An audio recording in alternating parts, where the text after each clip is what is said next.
Well, Mark, what do you make of the Ashes squad named today? Oh, look, I think the selectors have got it right. I think they've tried a number of players over the last probably 2 years. They've tried a lot of youth.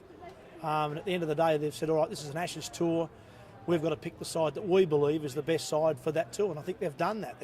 They've brought back in a 35-year-old Chris Rogers, but obviously the runs he's made in England have counted for something. And they've said, all right, we believe he's a chance of playing Test cricket again, giving that batting order a bit of experience. So I'm not against that. And I think they've done the right thing by picking the side they believe is the best to try and win the Ashes back. Fast bowlers have done traditionally well in England. How do you rate our fast bowling attack? I think our fast bowling attack is a very good one. I like the fact that Ryan Harris is back in the side. I rate him very highly. Mitchell Starc has shown, along with James Pattinson and Peter Siddle, that they can bowl sides out. So I think they've got that right. And we saw young Jackson Bird last summer, man of the match in Sydney, I think, in the Test match. So they've got bowlers who can swing the ball a bit, which I think will help in England, but also bowl fast enough to worry the English batsmen. So I think the bowling looks okay to me, but we need to make a few runs also. Well, on the batting, is that a concern, or do you think the inclusion of Rogers and the tour just gone has galvanised the team?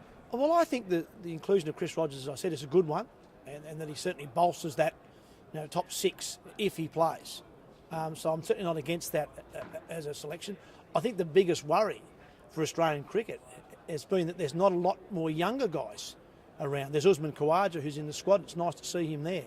But I'd love to see a few more young guys from all the states coming through, and I think that's the area that we're struggling a little bit at the moment in terms of our development, is that we haven't got a whole swag of 20 to say 23-year-old batsmen coming through ready to play Test cricket, and that's where we need to keep developing these young players.